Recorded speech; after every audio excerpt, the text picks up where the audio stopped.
जैन दोस्तों, मैं अधिवक्ता स्वाति जैन जूडिस लीगल एसोसिएट में आपका एक बार फिर से स्वागत करती हूँ। आज मैं बात करने जा रही हूँ कि अगर फैमिली मैटर से रिलेटेड कोई भी केस चल रहा है तो यहाँ पर पति और पत्नी को किस प्रकार से सावधानी बरतना चाहिए, क्योंकि जनरली है कि एडवोकेट के द्वारा तो आपसे इस तरह से प्रश्न किए जाएंगे कि जहां आपका फंसना स्वाभाविक है। और अधिकतर अगर हम इन केसों में बात करें तो पति वर्ग को बहुत ध्यान रखना चाहिए कि वो अपने जवाब को किस प्रकार से दे रहा है और उसे जवाब कैसे देना चाहिए, क्योंकि कई बार ऐसी परिस्थितियां निर्मित होती हैं कि जहां पर आप जवाब देने में खुद के जवाब में ही इस तरह से फंस जाते हैं कि जहां आपको महंगा पड़ जाता है मेंटेनेंस के तौर पर, एलिमनी के तौर पर, या कुछ ऐसे अधिकार जो कि नहीं देने चाहिए थे अगर गलत पत्नी है और गलत महिला है तो। क्योंकि स्वाभाविक है, पारिवारिक विवाद में परिस्थितियां ऐसी होती हैं कि जहां आदमी फ्रस्ट्रेट होने के बाद ही केस करता है, क्योंकि कई रिश्ते ऐसे हो जाते हैं कि उनमें एक तरफ तो ये प्रयास किया जाता है कि कैसे भी कर कर इन रिश्तों को संभाला जाए, क्योंकि फैमिली का प्रेशर, फैमिली का इन्वॉल्वमेंट, कहीं ना कहीं प्रयास यही होता है। प्रयास उनका पॉजिटिवली होता है, हम इस चीज़ को नकार नहीं सकते, लेकिन यहाँ ये भी बहुत बड़ा सच होता है कि जहाँ दोनों पक्ष अगर रहना ही नहीं चाहेंगे, वहाँ कोई कितना भी प्रयास कर ले उस प्रयास को सफल कर पाना संभव नहीं होता है। और ऐसी परिस्थिति में पति का फ्रस्ट्रेट हो जाना या पत्नी का फ्रस्ट्रेट हो जाना कहीं भी गलत नहीं है, और उस फ्रस्ट्रेशन में न्यायालय के समक्ष गलत तरीके से जवाब दे देना बहुत महंगा पड़ जाता है, चाहे वह पत्नी हो चाहे वह पति हो। पत्नी को महंगा इस तरह से पड़ जाता है कि कई बार उसे मिलते हुए अधिकार छूट जाते हैं, और कई बार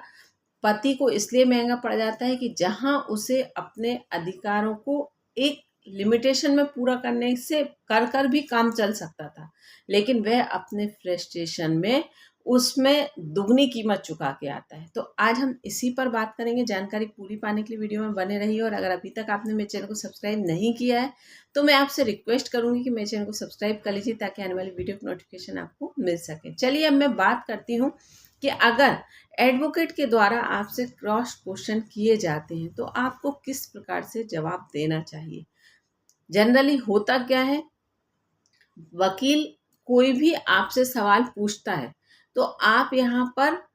अपनी तरफ से दो बातें जोड़कर बतलाएंगे, और ये सबसे बड़ी गलत बात होती है, क्योंकि जो सवाल आपसे पूछा जा रहा है आप उसी सवाल के अकॉर्डिंग जवाब देंगे तो वो बात वहीं खत्म होगी। लेकिन आप उस सवाल के साथ अपने जवाब को देने के साथ दो सवाल और खड़े करते हैं तो सामने वाले का व्यू आपके प्रति बदलता है। जनरली अगर आपसे पूछा जा रहा है कि आपकी इनकम कितनी है तो आप उसमें बढ़ा चढ़ाकर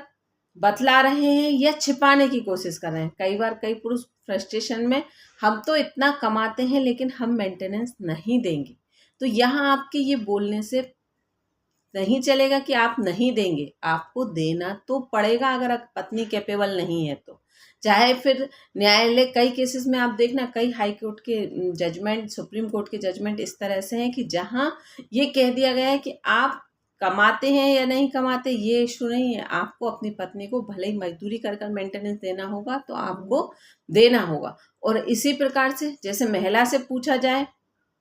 कि आप परिवार में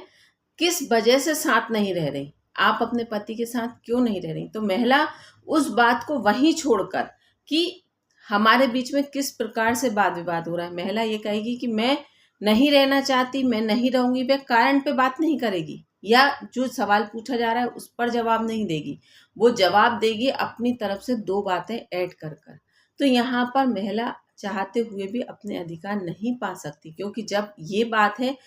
आप हो सकता है विवाद के कारण, सास ननद के मैटर के कारण, पति से के अपने आपकी पर्सनल लाइफ के कुछ रीजंस के कारण आप वो परिवार छोड़कर गई, लेकिन आप उस समय में गुस्से फ्रस्ट्रेशन में आप ये कह रही हो कि नहीं मैं तो नहीं रहूंगी और ना ही मैं रहना चाहती, मुझे ये निकालने वाले होते कौन है, लेकिन मैं उस परिवार में नहीं रहना चाहती। तो यहाँ पर मैसेज गलत जाता है और आपको उसके अकॉर्डिंग जजमेंट दिया जाता है। लेकिन अगर आप वहाँ पर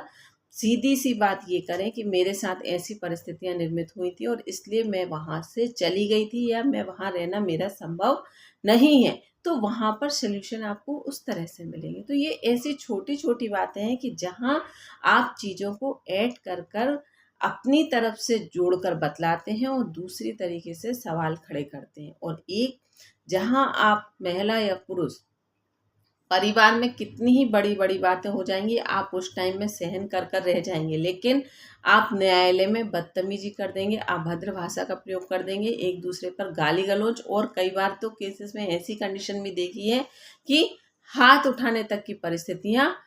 निर्मित कर लेते हैं पति पत्नी। बल्कि वहां पर आप इस तरह से ऐसे सीन क्रिएट कर कर न्यायालय में ये परिस्थितियां खड़ी कर देते हैं कि पुलिस वालों के द्वारा आपको रोका जा रहा है, आप तब भी बदतमीजी करे जा रहे हैं, तब भी गाली गलौज करे जा रहे हैं, और परिणाम ये होता है कि जब आप न्यायालय की मर्यादा भंग कर सकते हैं तो आप अकेले में रहकर तो किस प्रकार का व्यवहार करते होंगे।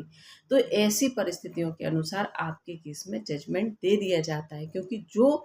एविडेंस बोल रहे हैं, एविडेंस तो नेचुरल है कि उस प्रकार से ही तैयार किए गए हैं, और सामने वाला एडवोकेट का भी प्रयास यही होता है कि अपने केस को स्ट्रांग बनाना। नेचुरल है, वो गलत नहीं है, क्योंकि उसे अपना केस जीतना है और अपने केस को जीतने के लिए वो हर संभव प्रयास करेगा, उसमें वो गलत नहीं है। तो वो स्वाभाविक है आपसे इस तरह से सवाल करेगा कि कहीं ना कहीं आप गुस्से में आकर कुछ गलत या कुछ सही बोल जाओ। तो वो अपना काम सही कर रहा है, लेकिन अब आप अपना आपा खोकर आप उस चीज़ पर गलत तरीके से रिएक्ट कर रहे हैं, तो महंगा आपको पड़ेगा, कीमत आपको चुकाना पड़ेगी, चाहे महिला हो चाहे पुरुष हो। बल्कि आप अपनी बात को वहाँ पर शांति पूर्वक रहकर जवाब देंगे, जितना पूछा जाए उस बात को उतना जवाब देना।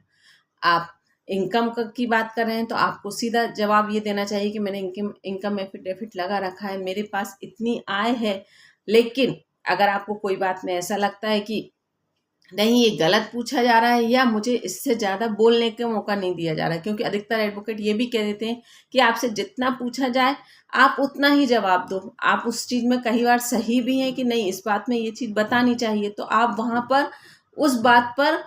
एडवोकेट ने तेजी से बोला तो आप चुप हो गए, लेकिन नहीं, आपको वहाँ पर ये बात अपनी रखना चाहिए कि लेकिन इस बात में ये बात और भी है, तो मुझे बोलने का मौका दिया जाए, या मैं कोर्ट के सामने ये बात भी रखना चाहता हूँ। तो इस तरह से जब आप ये बातें करेंगे तो आपका पक्ष वहाँ पर मजबूत होता है और आप अच्छे से अपनी बात को रख पाएंगे। लेकिन यहाँ पर आप गुस्से फ्रस्ट्रेशन में दूसरे तरीके से बात करते हैं और वो आपको महंगा पड़ जाता है। तो यहाँ पर आपको सोच समझकर जवाब देना चाहिए और जितना पूछा जाए उतना जवाब देना चाहिए। और अगर कुछ आपको लगता है कि नहीं, हमें ये भी बताना है, तो आपको बड़े ही रिक्वेस्ट वाले शब्दों में ये कहना चाहिए कि मैं एक बात अपनी तरफ से रखना चाहूँगा या न्यायालय के सामने इस बात को और रखना चाहूँगा। तो स्वाभाविक है आपकी बात भी सुनी जाएगी और रिजल्ट भी उसी हिसाब से मिलेंगे, उसी हिसाब से आपको परिणाम दिए जाएंगे। ये वीडियो महिला और पुरुष दोनों के लिए है, ये दोनों ही इस बात को समझें। और जहाँ महिला या पुरुष जो भी सही है उसे न्याय 101% मिलेगा अगर आप इस तरह से चलेंगे। लेकिन जहाँ आप सोचें कि हम तेजी दिखाकर काम अपना निकलवा लें, तो वहाँ पर आपको परिणाम किसी भी प्रकार से पॉजिटिवली नहीं मिलने वाले हैं। तो आप ये बात बहुत अच्छे से समझ लें कि अगर आप सॉफ्टली चलकर और जितना पूछा जाए उतना जवाब देकर उतनी ही बात कर कर अपनी बात को रखेंगे तो आपको परिणाम आपके फेवर में मिलेंगे। धन्यवाद।